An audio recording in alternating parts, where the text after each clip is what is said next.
Welcome to the early webinar. Now, Andy, it's over to you. Thank you.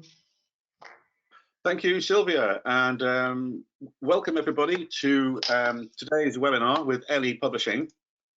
I'm Andy Cowle, and I just quickly want to make sure people can hear me and that you can see what I see on my screen, and then we'll get going. And this is for everybody, okay? It doesn't matter whether you're teaching primary or secondary or adult, and it doesn't matter whether you're teaching vocabulary or grammar.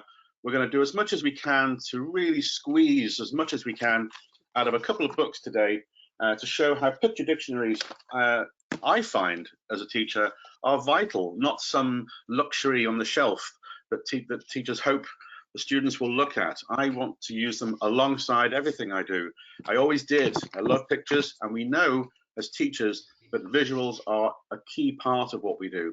Just quickly, can I, Sylvia, can you do the poll to see if teachers could tell us if you're a primary teacher or a secondary or you're teaching adults? Maybe you do both or three things, but pick the main one, primary, secondary or adult teaching.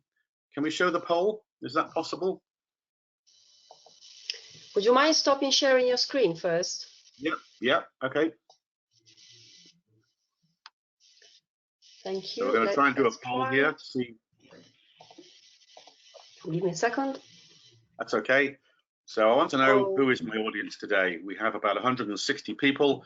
Which school sector do you teach? Are you in pre-primary, primary, secondary or adults? And just quickly tick one box, and then after 30 seconds we'll see what the breakdown is of you beautiful teachers in my audience today, so I can maybe think a little bit more about the focus if there is one.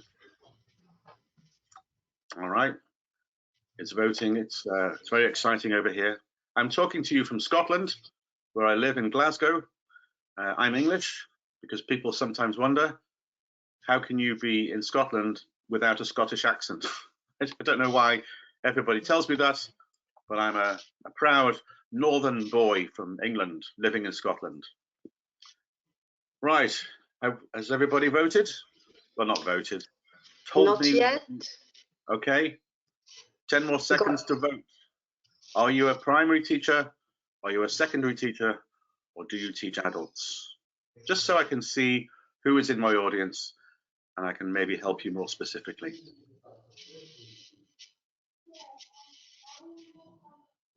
Okay, we do have 83% of That's teachers. Good enough. Good enough. What's the result there, Sylvia? So 60% secondary, 20% adults, 20% pre-primary and primary.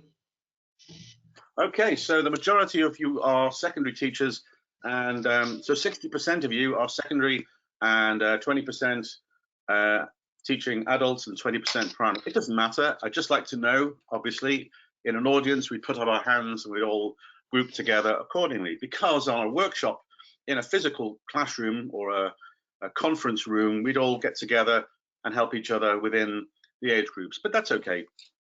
And I'm also going to try and think about what we can do online with what we have.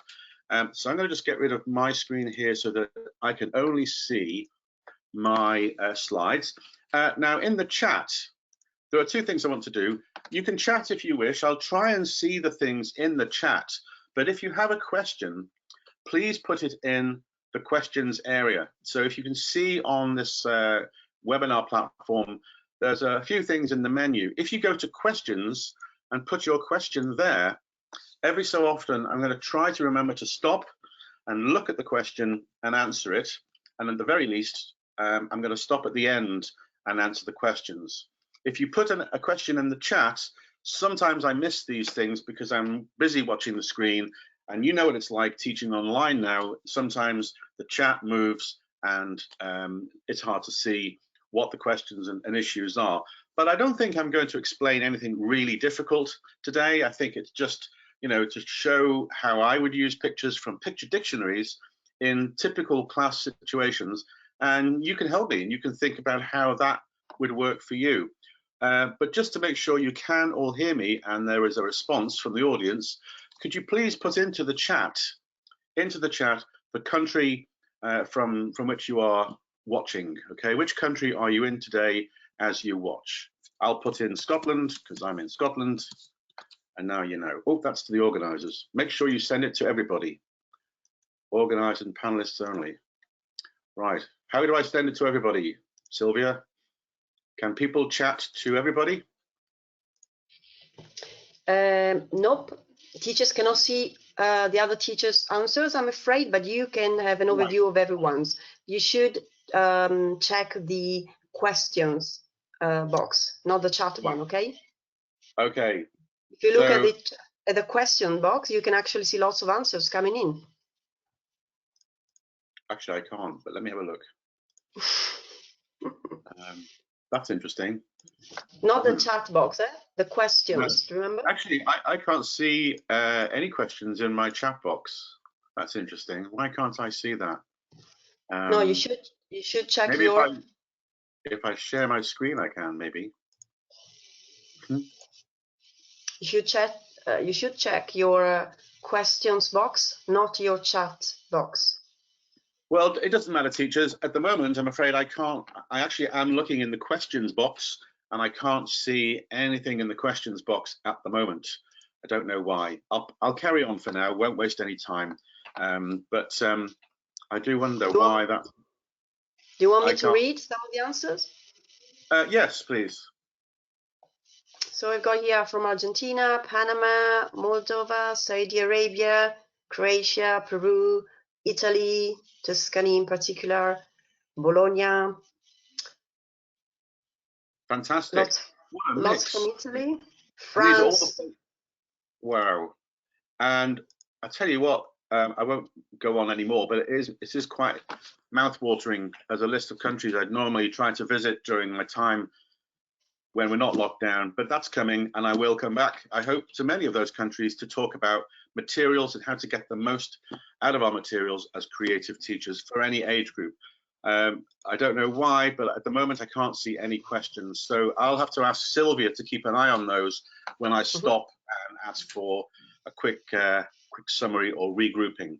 So today's session is on, first of all, Sylvia, can you tell me if people can put yes if they can see the first slide, which says today and 2 book covers? Can you see that? Yes, perfectly. All right. Okay. Well, today I'm going to show some examples from these 2 books from Ellie, which I always carry in my bag, actually. Sometimes I don't need to because I have my iPad, but I always have to carry these books in my bag like a teacher. I used to be a teacher, and these are the sort of things I have just in case I need to bring in something new, or just to really simplify the lesson right down to visual basics for grammar, for vocabulary. I think it's often a misunderstanding that picture dictionaries are only for vocabulary, but that's not true at all, and I hope to show you why. And I'm going to send you some links at the end, or certainly in the PDFs of my slides. All of these slides will be available to everybody at the end, and here is just the sort of information you'd see at ellieonline.com, which is the website for all the materials. And I work as a consultant and trainer with Ellie Publishing, based in Italy, or they're based in Italy. I'm in Scotland. And you can see there we're going to be looking at 2 kind of levels, and then work with as much visual content as possible. Now, this is not a mistake. This next slide, could you tell in the chat if you understand German? All right. And I hope there's not many people, but it doesn't matter. Sylvia, can you tell me what the teachers are saying? Do you understand German, yes or no? Well, most of them just say no, but some of them actually, yes. Just a few. Good. Just a few teachers. Good. So how do you feel, teachers, when you look at this page? All right. Lesson 52 with Andy. German, Deutsch macht Spaß, from Ellie's Deutsch ist fantastisch. How do you feel looking at that page?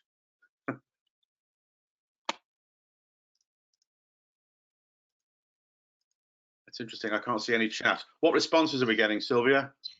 Yeah, we got scared, sad, lost, frustrated, overwhelmed. I feel frustrated, puzzled, confused. Great. What a wonderful impact. What a great start to the presentation. I've terrified the audience and lost them, and I've frustrated them, and you're all sad. Great. Because that's what we have to remember when we are giving students what we think is pretty easy.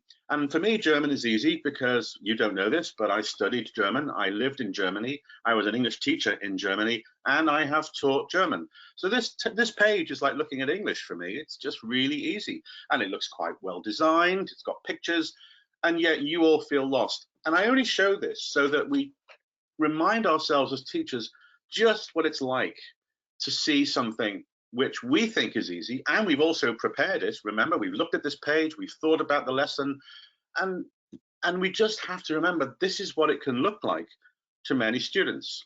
Of course, some students will be better than others, but I just want to show that page as a reminder, because if I show a typical example of an English course book, now you feel good again. You know, this is something on holidays. It's got some photographs. You can see there's some presentation of vocabulary and some texts to show the modeling of language. You don't have to read the slide too much, just the idea of how it looks to you. And here's another one, you know, holidays, some pictures to activate vocabulary. And you know how this works. When we have a lesson, you show the book, we look at some pictures, we try to get students warmed up, don't we? We don't dive in cold. We just, you know, use the pictures, and then we do some reading, we do some questions. But at the end of the day, it's still a course book, isn't it? And, you know, you can be a great teacher, but at the end of the day, if we spend too much time on the course book, in the end, we reduce English to just this series of exercises and texts, and it can really make the lesson quite dry. And so apart from it being overwhelming, students will also feel this is just, you know, academic English, when we really want English to be fun. Why? Because it's motivating then, and then we can also make them see that English is for real life, not just to pass tests in a course book, okay? So let me just quickly go back. That's how they feel.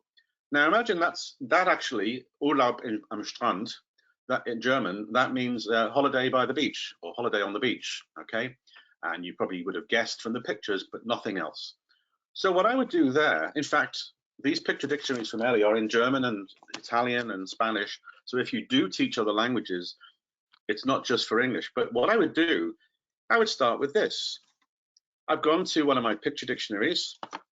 You'll see in the PDFs later, when you get this series of slides, you'll see which book I've used.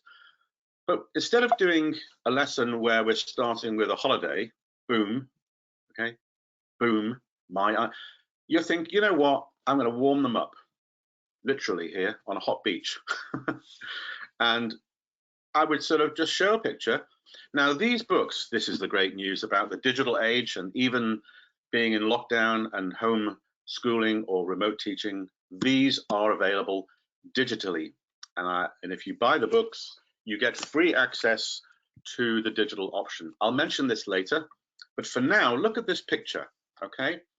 Look at the picture and try to remember as much as you can while I drink my tea for 15 seconds. How much can you remember? Because I'm going to make the picture disappear.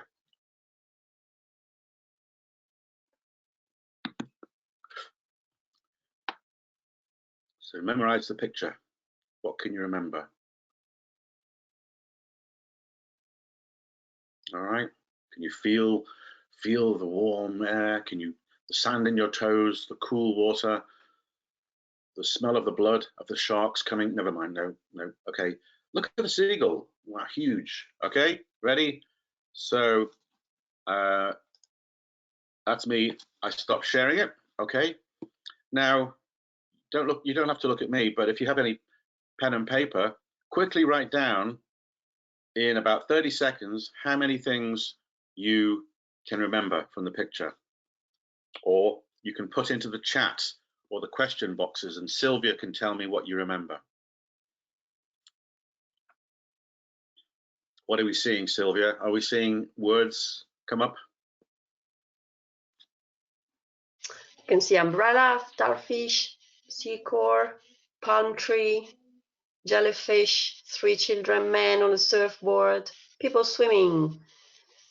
Okay, I great, guys. use quite a Yeah. few things, I would say. Okay. And now, and as a teacher, you know, this is something I can just show the students on the screen. And then, of course, another thing I could do is ask the students could they work together? Okay. If they're working remotely, maybe you could put them into groups and they can try and remember the composition of the picture. Where were the trees? Where were the swimmers?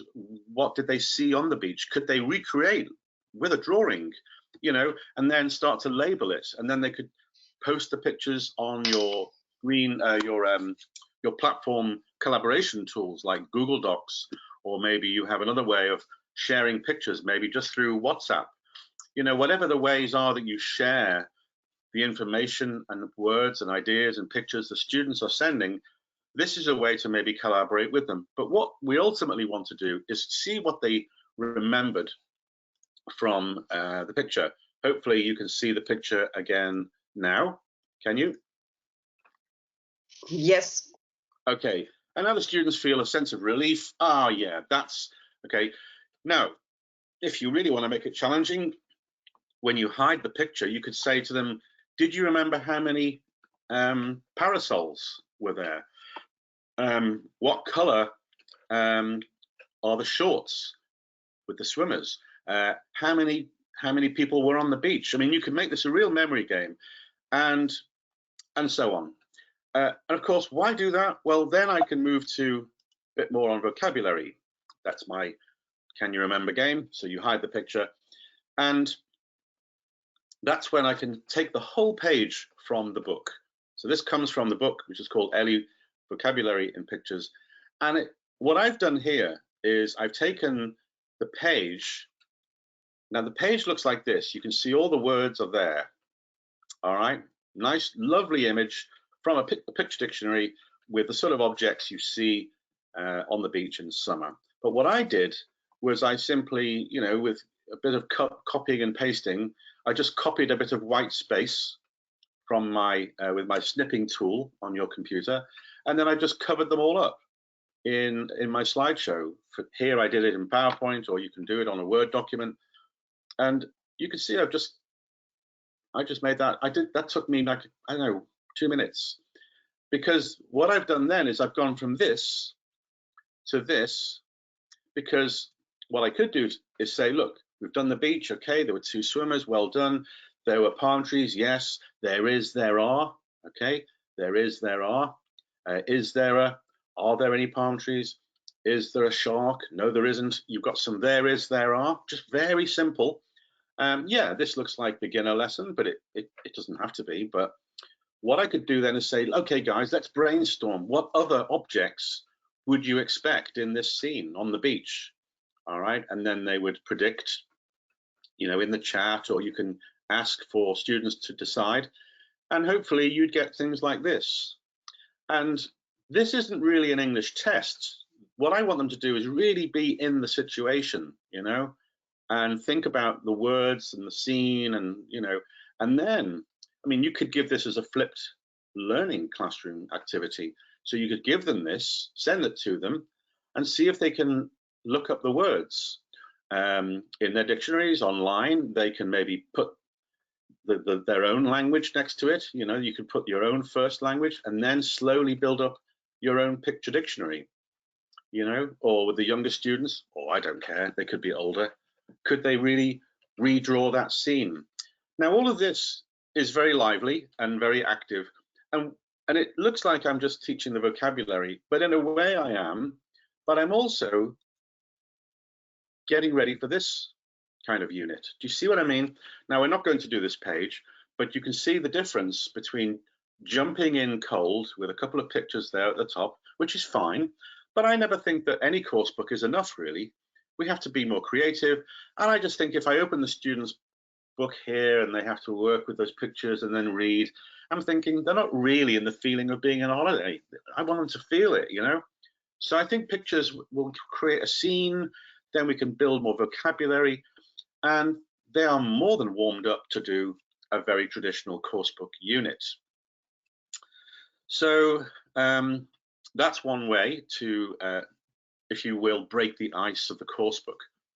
And so you go back. Here's another example. I've taken an example here from Merry Team, which is a primary course. And again, a very typical unit where we're looking at classroom language, items in the classroom. And here in this book, there's always a cartoon strip. So if you're a primary teacher now, you could look at this. But I think, you know, the kids at any age need to know vocabulary for the classroom. So what do? Well, luckily, this page has got a very nice kind of clear image of the classroom. However, that's not enough for me. I think I want to get the students to think about more things. So again, I could go back to that page and they can identify book and notebook and ruler. This is all vocabulary, of course. I can do questions like, is there a book? Yes, there is. The book is red. Yes, true. The book is blue. No, false. So either students could, they could tell you, or you could do this thing where you can make statements. All right, get my pen here. And you could get the students to make true. Sylvia, can you see my pictures here? Yeah, true. Yes, I can. Yes. Yeah, okay. So you have what students all on their cameras, they can see you, and you say the pencil case is on the table on the desk, and all the students have to show true. The school bag is also on the desk, and they say, oh, that's false. All right. So there we have a way of just getting the students to make sure they're paying attention, who's following it. And I'm saying, again, brainstorm. What else is in the classroom? Or what do you have on your desk or in your school bag? And that's where we can start to elicit from the class, from your group, more vocabulary there. So we're not just giving them new words and translating them. We're using a picture dictionary to bring more vocabulary into the course book. And I agree, by the way, that maybe this is too much at the beginning, but there is a place for adding more vocabulary once you've started the unit. I think with the holiday one, that probably could happen earlier. You might do this at the next stage of the lesson to build up the vocabulary. We don't want to overwhelm them. But here's an activity here. What could we do here? Well, here we could do something called what's missing. So have a look at the picture. All right. And then I'm going to show you the picture again. And then the students have to decide what is missing. Are you ready? 3, 2, 1. All right. So who knows what's missing? Are we getting any answers out there?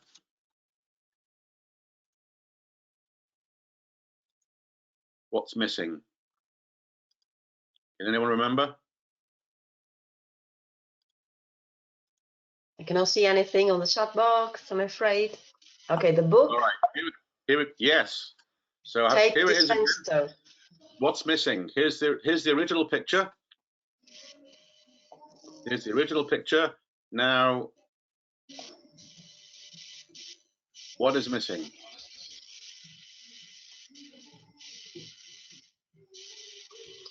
Can anyone say what's missing? What can you see, Sylvia? The ruler, the orange book, the glue. Okay, here's the answer. The answer is the book. All right. And all you do is you take this page from your digital book, okay, and I can show you how to do that. And then you copy it and paste a blank piece of white over it, and you've hidden it. And the students can make this game too. If you send them the image, they'll have access to the book too, if they want it, and they can make the same activities. Or let's have another one here. So there's the original. I'm going to hide another picture, another object from the picture. Are you ready? This is the original picture. If I hide an object, what's missing now? Can anyone remember? Can anyone see what's missing now?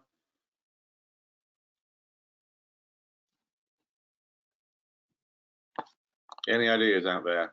Sylvia, what can you see from anybody? Pencil. What's missing? Correct. Correct. Oops. There you go.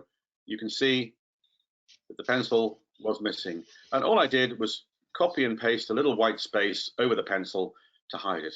And that's a little simple way of getting the students engaged, watching, and it's very hard to do that with a course book. If I go back to the course book, you know, it's a little harder.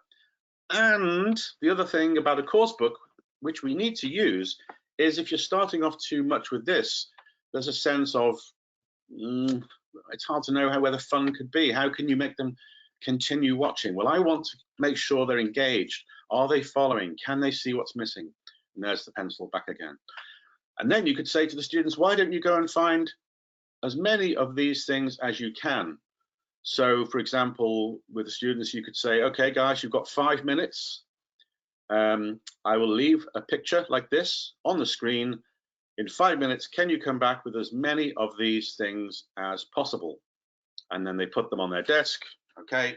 And then to prove it, they could either move their camera around or they could take a picture, all right? So that's another activity there where you're actually, you know, doing that go and find thing. It's become very popular. As soon as people were teaching remotely, we realized actually we can make the use of the student's own home environment. And so here's one, what am I doing here? Here's a unit from a book called Flash, which is looking at rooms in the house. Again, it's doing what a course book has to do. It shows a dialogue here, it shows a little map, vocabulary, great. So again, before I lose my students in, you know, fairly necessary exercise work and language building, let's go and find a picture dictionary. And this time I'm going to think about rooms, because that unit was about rooms in the house. This one comes from the Illustrated Dictionary from Ellie, and there's a lovely image there. And you've got the pictures too. But you know, there's another thing you can do here. When you're doing present continuous, you'll find a lot of scenes like this. We'll look at one in a moment in a restaurant or even in a street. I think I found one there.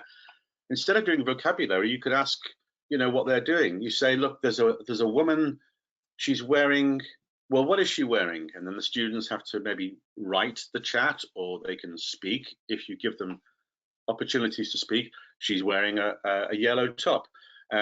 What is the little boy doing? The little boy on the floor, what's he doing? Well, you might get all sorts of answers. What is he doing? Can anyone tell me what he's doing on the floor? Sylvia, can you read out any answers? What's the boy doing on the floor? Playing. Consuelo. She's the first one answering. And what's he playing with? Can anyone see? Is he playing with a dog? Sorry. Playing with the toys. With his playing toys. Cards. Okay.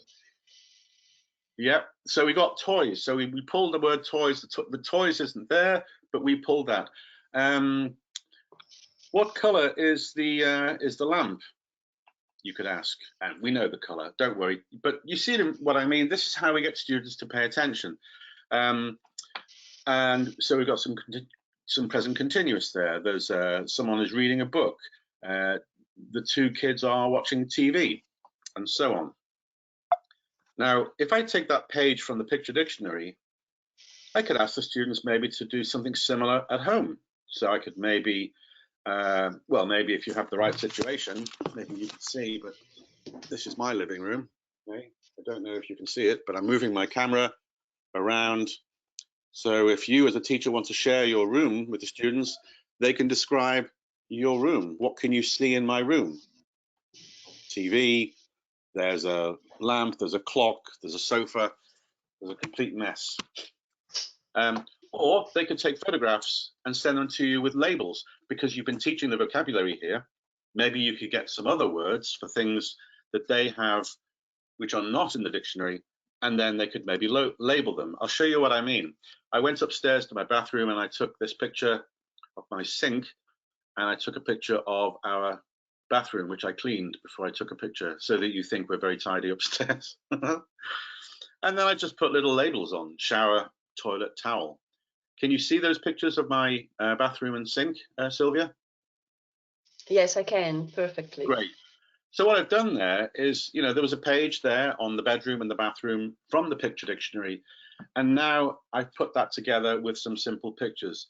Again, teachers, you could simply ask the students to go home and do that. You know, find some examples and take photographs, preferably in this instance as a scene, like the whole bathroom or the whole living room, and then label it. I mean, the kids, teens, kids, with your help or probably on their own, they know how to put labels onto pictures. In other words, I want to really maybe create their own little visual dictionary based on their own house. And if I just take a look at this picture and go back to the unit, you can see the difference here.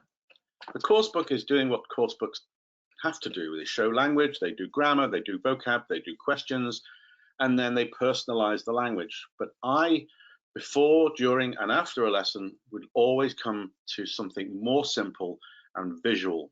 Because look how you feel when you look at this picture and look at the opportunities to do work with the language, and maybe with more preparation, go back to that coursebook unit and feed in some of the language, the grammar, into the scenes that you find in all these picture books. And there are so many pages and so many scenes, and I'll show you the topics at the end, but they cover all the things you expect in a course book. So the idea is really to bring the two together. And if a picture dictionary is sitting on your classroom bookshelf, when we go back to normal, I go to so many schools and I see these, picture dictionaries lined up, and it just doesn't look like they're being used. And maybe because it's hard to get the students to use, the school might not want to buy so many picture dictionaries, but that's okay. If you buy one of these copies, there is a code, a unique code inside each of the books, the printed books, and this allows you to use a digital version and show pictures like this, or adapt them, or have the students adapt them. And I'll look at that too. So, for example, I can go into a bit more about routines. So now we're looking at routines. I looked up this page in Ellie's vocabulary in pictures. So when you come to the course book and it's, routines, always, sometimes, never, frequency, okay, then very often the course books don't do enough like this, where I just want to step away from the course book and isolate some of the expressions. The students might want to, maybe you could take away some of these and do this, where you just have a few of those pictures, and then the students have to practice talking about maybe what time they wake up and what they do next. Do they get washed? Do they have breakfast first and then they get washed? But they could say, I wake up in the morning at 7 o'clock and then I get washed, then I get dressed, and then usually I drink orange juice and I always eat breakfast, or I never eat breakfast, or I sometimes get washed, I occasionally have a shower. So, you have a chance there for students to talk about the present simple for routines and frequency. And of course, all these things are in a course book. Of course they are. But look how it feels when you are looking at that German page or the other course book pages in English. They look fine to you, but it can be quite overwhelming. And the other thing is, if there's too much on the page to look at, like a whole course book, the great thing about teaching remotely or teaching from the camera is I'm only showing you, the students, what I want you to see. If we were all in our classrooms back to normal and everybody's opened pages, the unit 7 on, routines, students you can't really be certain what they're looking at. It's very hard to keep their attention focused, but this way I can really draw them in. So that's how we can use pictures to really focus the language before we do any work in the course book. But the two go together for me. Picture dictionaries, visuals completely. But the great thing about a picture dictionary is all the pictures I need are there instead of looking online for different ones. Now we're going to look at something a bit more complicated, because I'm aware that there are adults, teachers of adults here in secondary looking for a bit more meat. So here's what I did from the Ellie Illustrated Dictionary. And I look at this and I'm thinking, okay, this is great. We can do a lot here. There's vocabulary. I can see it's about pastimes, playing games. So I see opportunities here to talk about all sorts of things, But it's not just a picture to teach vocabulary. That's not what I would want to do here. The first thing I think I would do is, again, be grateful that this is digital, because then I can hide things. I did this myself. This doesn't happen in the book, but it takes a few seconds to cut out just the scene. And then I can ask the students, maybe you could do this too, guys. I can't see right now, but maybe Sylvia, you could read out. I'd like to have some present continuous examples, please. Okay, with he and she and they. Can I have some examples? Full sentences, please, in the chat or in the questions. He, she, or they, or use some nouns.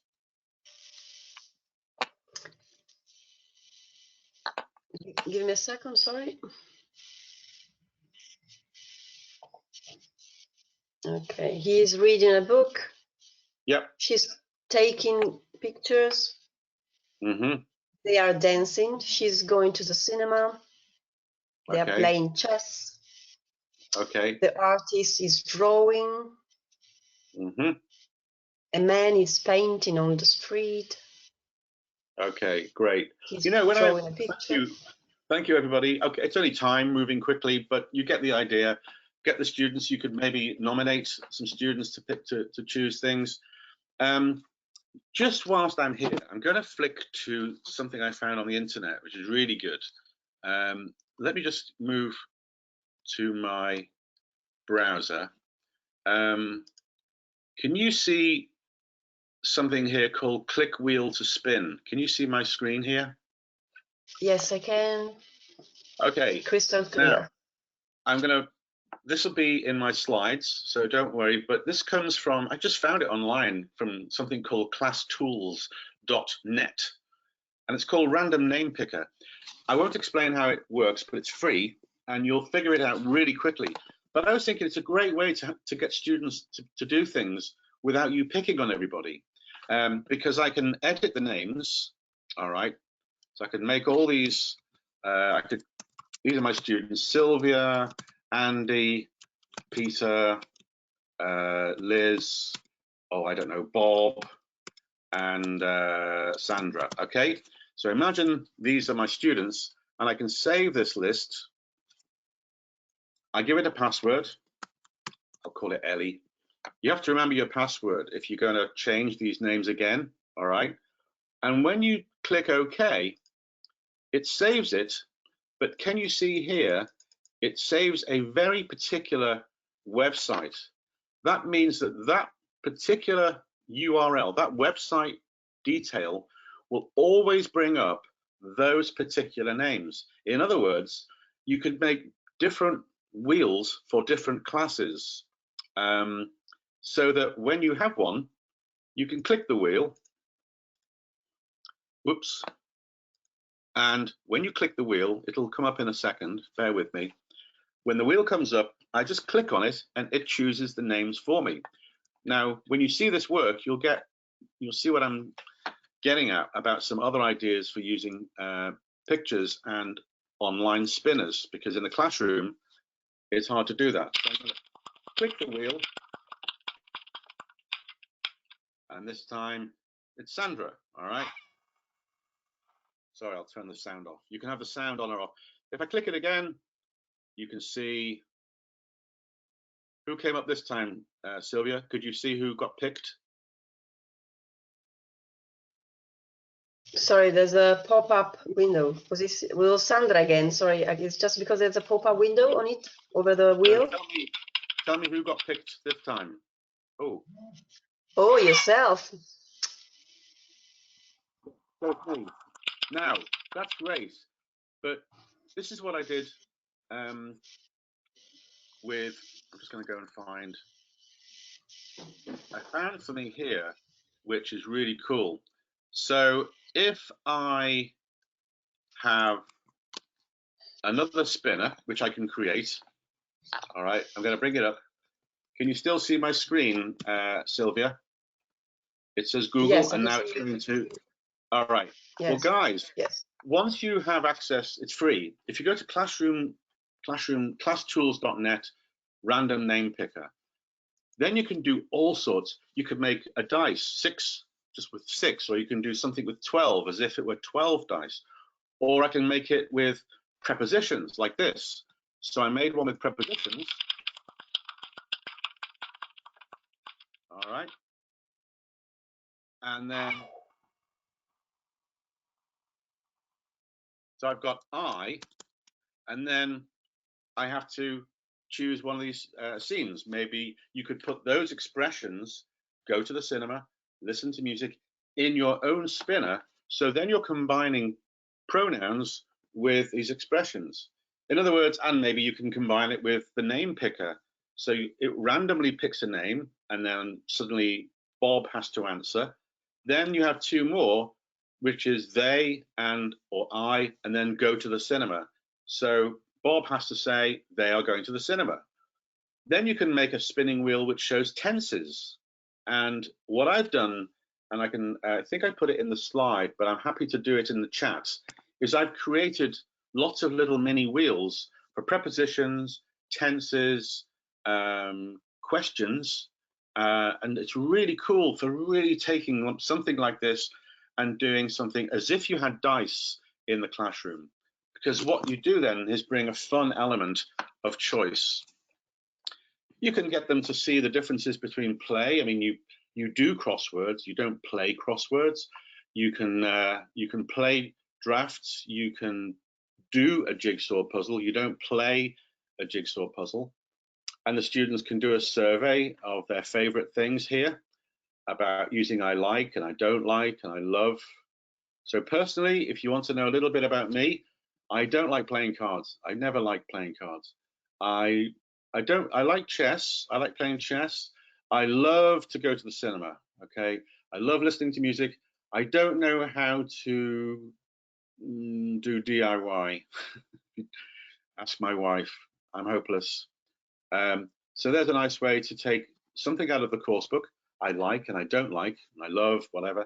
And then you take in a scene, and maybe you can do it with food or pastimes here, or maybe sport.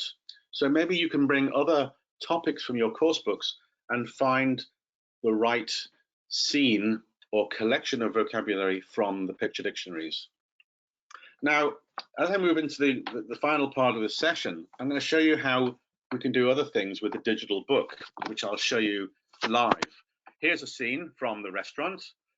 So much going on here, but possibly too much. So what I did was I clipped, by using a copy and paste tool, from the scene, I decided to adapt it. This could be too much for the students, okay? They might be worried that they have to remember everything.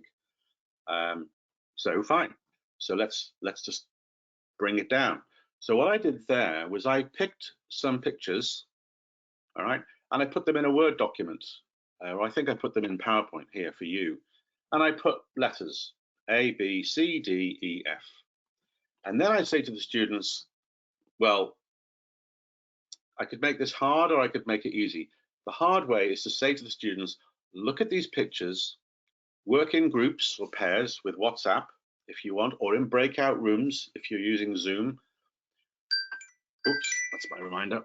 And ask the students to put those pictures, those letters, in the correct alphabetical order.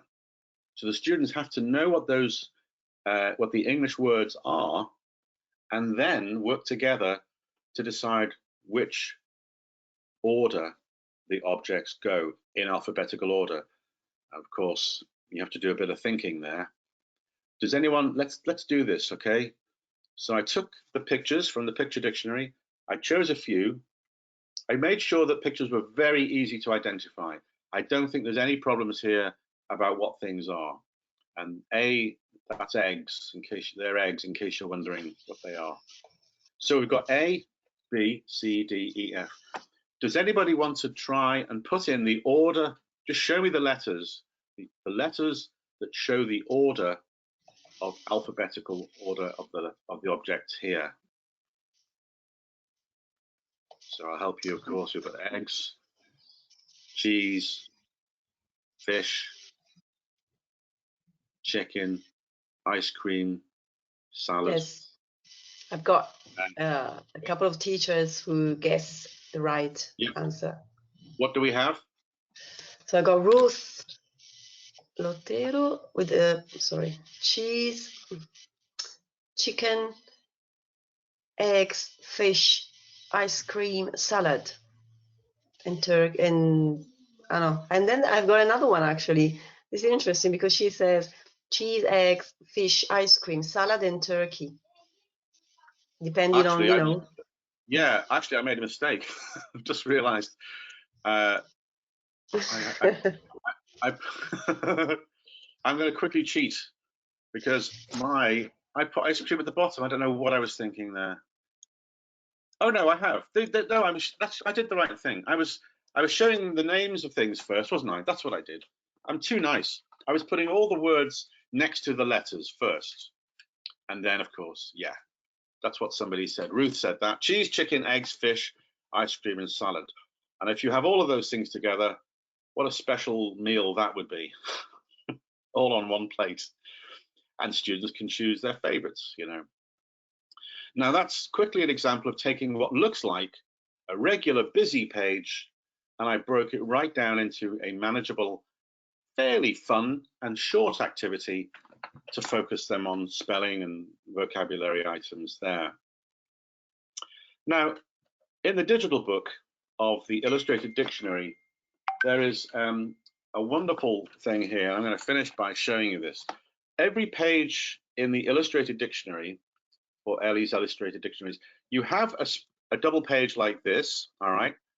And then the next page is always something like this, where you have a dialogue with exercises, interactive exercises, and the listening. You have extra vocabulary called a closer look. And then there's a really sweet thing there in every topic, which is called idioms. So you've got a little bit of natural English for things like to make a meal out of something, which is when you make too much work out of a particular task. To cut the air with a knife. Do you know that expression? When the atmosphere is tense with friends or family, and they said, "Oh, you could have cut the atmosphere with a knife." And then the bottom one there I like is to wake up and smell the coffee, to pay attention to what's really going on around you. So for the higher level students, I think that's really cool. Now, I'm going to quickly go to the digital book, and that'll be a way of exemplifying how that works. I'm in the digital book now, and if I click on the microphone icon, I can suddenly see a picture and I can see the dialogue. Can you see that, Sylvia, and everybody else? yes, we can. Right. Now, ordinarily, I can simply play this, okay? Can I bring you anything else? Dessert? Coffee? Just the bill, please. Okay. So you had still water and white wine to drink, is that right? So as the dialogue moves through the audio, it highlights in red. But the other great thing about digital is I can, over here, I'm gonna, how can I show you? Okay, if I get my little pointer, down here, oops, I didn't want to, I've just seen a picture of myself, which is very alarming. Down at the bottom is what I mean. You can see, I hope you can see, the opportunity, where has it gone? I'm trying to bring my screen back, there you go. The opportunity to hide one of the characters. If I click the bottom right-hand corner, can you see I can choose waiter or customer? And I'm going to hide, let's hide the customer. Now, when I play, you can see that the text is slightly hidden, but enough to read. That's like listening karaoke. So the students can practice a little bit. They'll hear the waiter, and when it's time for the customer, you will hear nothing, and that is your turn to play. All right, so let's listen to what happens next. I'm sorry. I hoped the head waiter had given you good advice. Unfortunately not, and I don't want to pay for bad wine. I'm sorry. I'm so sorry. I can take a little off the bill for you, okay? Thank you. That's very kind. Then you ordered a dish of spaghetti and some soup. The soup was cold. Cold? That's strange. Anyway, The chef it's nice, huh? I like that. You can actually hide both, and then you can have students simply work in pairs together. Maybe they can work at home and record it together. You know, maybe they could have a WhatsApp call and one person can record it on a different device. I don't know, but there's always a way. You can also hide the script completely and only listen. Oops, hang on. give us with another small discount? Certainly. Thank you. As a main. So now you have simply a very difficult exercise with no text. So now, you know, in Cowle. So maybe you might want to play that before they read anything and see how much they understand. And it's all built around the vocabulary that they have from that first page, which is here in the restaurant. If I click on the words, Cocktail. I can hear Coffee. pronunciation. Pizza. Eggs. You see what I mean? And that's how it works. In the bottom left-hand corner, I can see all the different topics. There you go. And then the contents page will tell me all the different topics available in that book. So there you have at a glance. And this also will be sent to you in my PDFs of this slideshow, all the topics which are covered by both of those books. And the books we've looked at today have been Ellie's Illustrated Dictionary in English.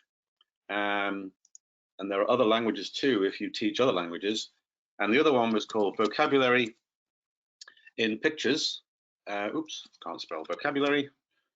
I'm going to pick the one in English, and I open that book. It always works very quickly. Again, I can see the contents of this one. This is a slightly lower level, and it doesn't have dialogues, but just picture dictionaries. And again, you can see the typical vocabulary that you can link to the course book, and which, you know, with some creativity, you can do for grammar as well as vocabulary. All right, so let's pick one here. Let's say at breakfast. We were looking at eating earlier, weren't we? So there's the page on breakfast. As you can see, slightly simpler, a bit younger looking, that's fine. And then we could Honey. listen to Teapot. pronunciation. Okay. There's also interactive exercises where you can play, and then I have to match the activity, the object with the word. So I drag this here, Oven. I drag lid, incorrect, biscuits, okay, biscuits. Biscuits. I know they're cookies, but I'm British, so we say biscuits. Butter. Butter. And lid. Lid. And I'm an excellent student. And there's some more. And all of this is in the digital book. How do I get the digital book? If you buy the printed version of these lovely picture dictionaries, okay, in the front or the back, there is a code, and you put the code into the platform. The website at ellieonline.com will tell you how to do that, and then you have access to these resources. And if the students have a copy of the book, they can also do the same. So that's what they call the Be Smart platform, and I think it's fantastic. And you can be really creative by copying some of the vocabulary items and then working alongside the units of your course book. Here's another idea where I saw the dialogue here. Okay, you saw that dialogue earlier, and I copied it. I just copied the whole thing, and then I made little sentence strips. So now the students would have to work out the correct order as they listen to the conversation. You'll notice here I didn't do the whole conversation. That would be too difficult. I mean, if you cut this up into 50 lines, that's too hard. So I picked a little bit. The students can jumble them around, all right, or with you, order them in the correct order. And there, as I said, you can do a karaoke version with the listening. So the picture dictionaries, it's not just for vocabulary and for grammar, but now you can actually use them for dialogues or to reinforce the language that we've been doing in the course book.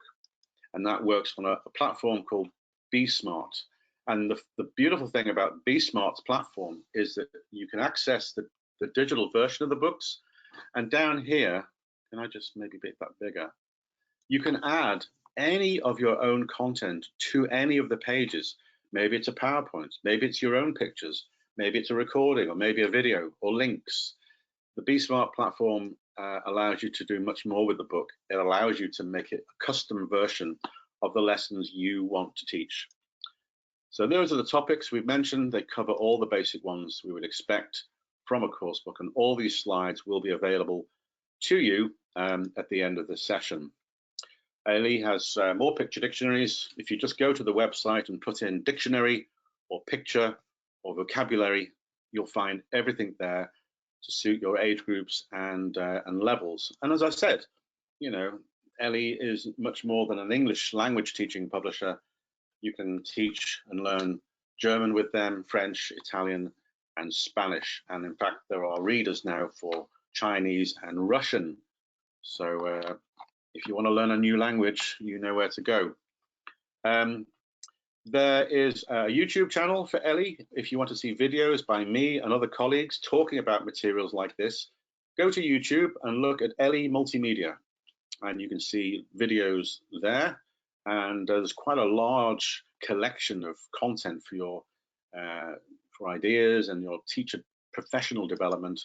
And on Facebook, you can follow Ellie at Ellie Publishing. Just go to Facebook, like the page, and follow the streams there, and it'll tell you all about new ideas. It'll has things about teaching. I work with Sylvia to post really useful links to help teachers out there in different situations with all sorts of content from around the internet, as well as telling you about new and upcoming webinars, not just by me on English, but other people who are coming up soon to give webinars on ELT, but also other languages. And I think that really is a good place to stop and maybe ask if there are questions I can answer before we finish in a few minutes. Just to finally say that you can always write to me here by emailing me or contacting Ellie there at international@ellieonline.com. If you have any questions, I'll ask Sylvia to read some out to me, and I'll stop sharing the screen, or try to, and see if I can help with any particular issues which have come up. Thank you, Andy. I can actually see a question coming in from Sabina, I think from Italy. So she's asking, let me know when you're ready. I'll ask you. I'm ready. I'm just looking for, I don't know what you can see right now. Yeah. We can you see your screen. You should just click on the screen icon. Yeah, I know, Or go to and webinar. I temporarily lost it. I don't know. Right. Oh, okay. I found it again. Okay, here I am. Hello, everybody. Oh, good. Good. So, Okay. so Sabine is asking, do you think as teachers we must be very skilled to prepare a lesson like yours, like this one? Actually, it takes practice, but I think with anything, if this is not something you normally do, try to remember why we're doing it. We're doing it because it's overwhelming just to go into a course book, and we don't know where they're looking. We don't know if they're reading the exercises or they're flicking ahead because they're worried about what's coming next. They know it's an English lesson, so they feel there's going to be questions. So I think what we need to do is just think about the lesson, the outcomes. What do we want them to do at the end of the lesson? And, you know, if it's about vocabulary, then we don't have to start with the course book. We can go in with a very simple approach and just use some pictures, which is kind of in our training. I mean, most teachers are trained to use pictures in creative ways. But what I have found is that even if you don't have a lot of experience, sooner or later you start to think, well, if I was in that class, I think they would struggle. You know, I think of my weakest student and think, well, maybe she's not going to manage that. I'm going to have to think of something that isn't in the course book. And I think if you've got a collection of pictures, you know, to choose from, well, that's quite a high level one. But if I go to maybe a low level book, you know, and I've got something there on food, I think you'll know that the students who might be feeling, especially at the moment, quite stressed, they might be thinking, well, that's actually this is quite a nice, easy start to my lesson. My teacher's showing me this. And you could do, I spy, or what's yellow, or, I went to the supermarket and I bought a melon. Okay, Mandy, your turn. Okay, I went to the supermarket, I bought a melon and a pineapple. And if you Google, using games, using visuals in the classroom, there are lots of free ideas out there. And all you have to do is you can email me, I'll send you them. And then you can look at the course books and the picture dictionaries and think, right, how can I adapt it? So it takes practice, but it's also just thinking, how can I help my weaker students? And then you work back from there. And I think visuals are the best way to do it, because then nobody's diving in the course book like it's a cold ocean, like we started at the beginning, or a cold swimming pool. It makes them feel supported, confident. Thank you. I've got another couple of questions, if you're okay. So I've got from Violeta. Okay, is it acceptable to use mother tongue to explain something, for example, a difficult word? I'm not sure whether she means, to have someone, mother tongue in classroom, or like at a lecture. Oh, I love that question, and I get asked that question a lot.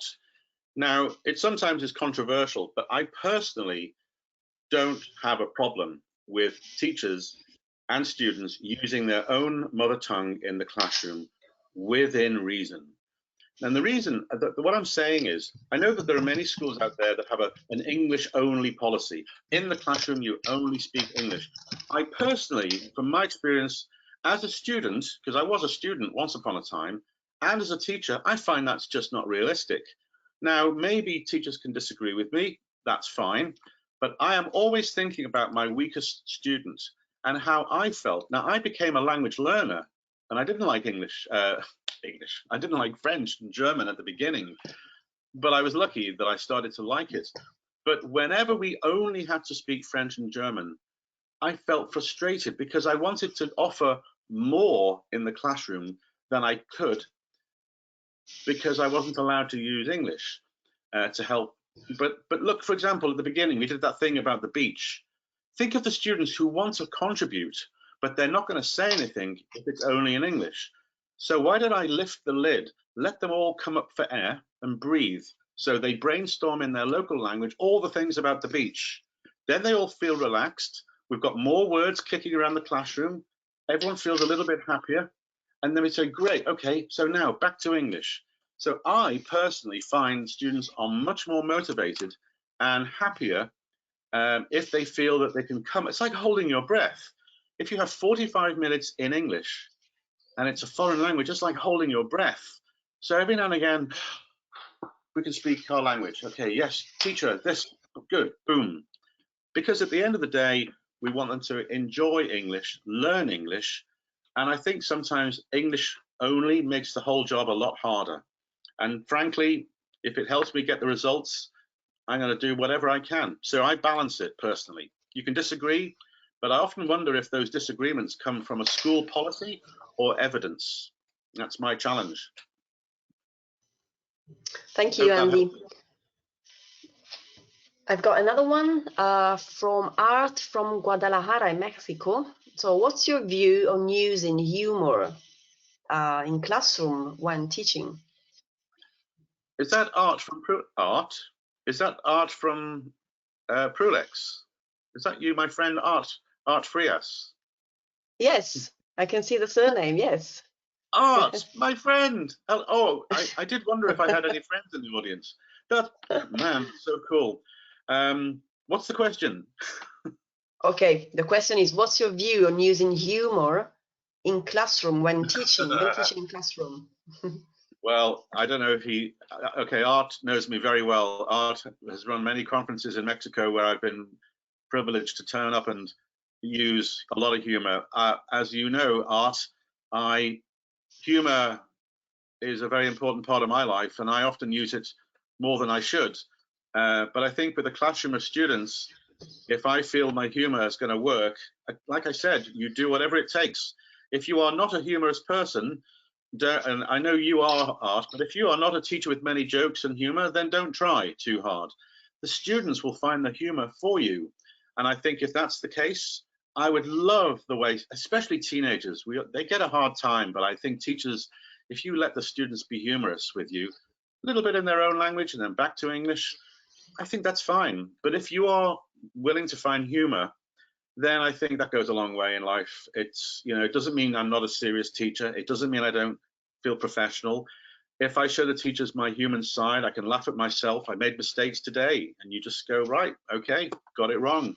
But I still care that they learned.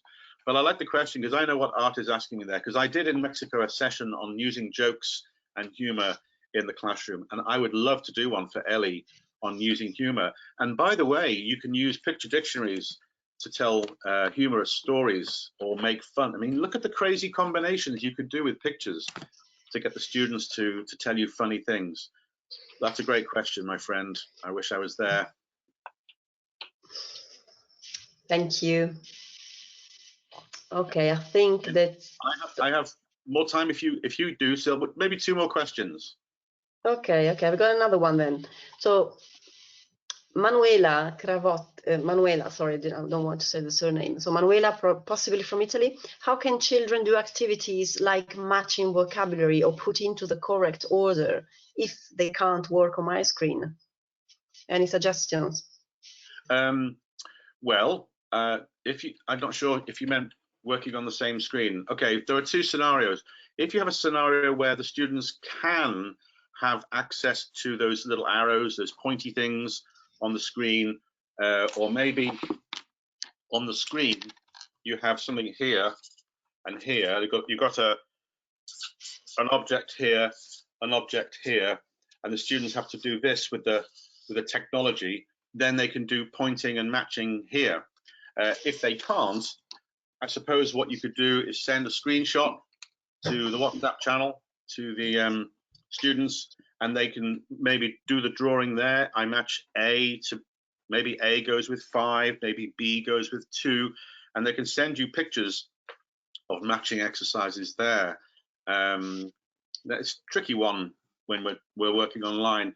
But if you talk to other teachers, if you Google, if you email me, if you contact Ellie, there is a lot of help out there on how to overcome the obstacles of what would otherwise be really easy and fun activities. But in an ideal situation, you've got pictures here, you've got letters, and you've got matching, and you give the controls over to a student, and they can show you there, and they can draw pictures around it.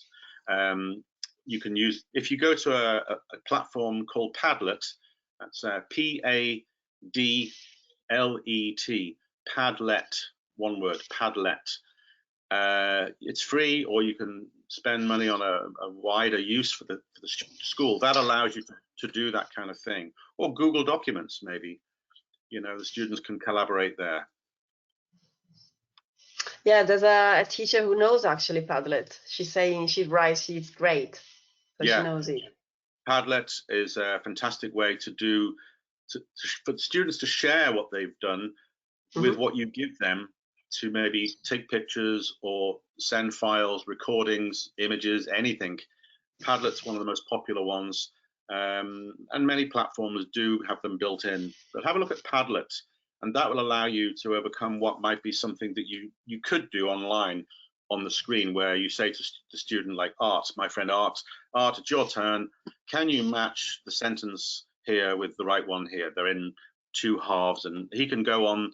You give him permission, and he draws the line, and you go, great, okay. Or students, do you agree? Is he right? Is he wrong? Art is always right. He's my boss in Mexico. One more question, and then I think I love this personally, but I think we have time for another question. Okay, give me a second. I don't know why I can't read mine. That's interesting. Okay.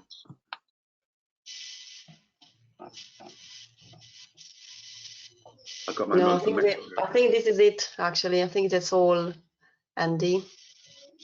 Really? Okay. I'm going to drink my cold tea. Well, I would like to say a big thank you to all of you. I'm going to maybe share my slide before I go. with my contact details and the contact details for Ellie, who I work with a great deal. And keep an eye out for more webinars with me and other colleagues on ELT.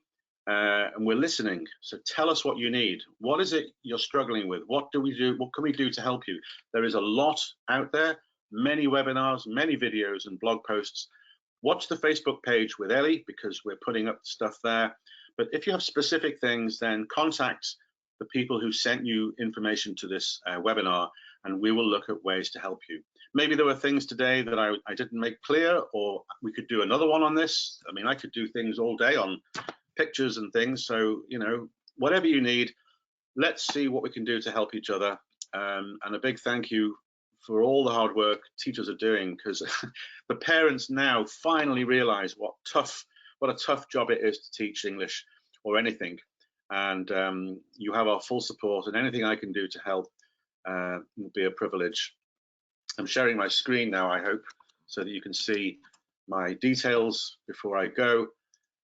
And my email is there, and a contact for Ellie, international@ellieonline.com. Okay, I think that's it. My thanks to everybody.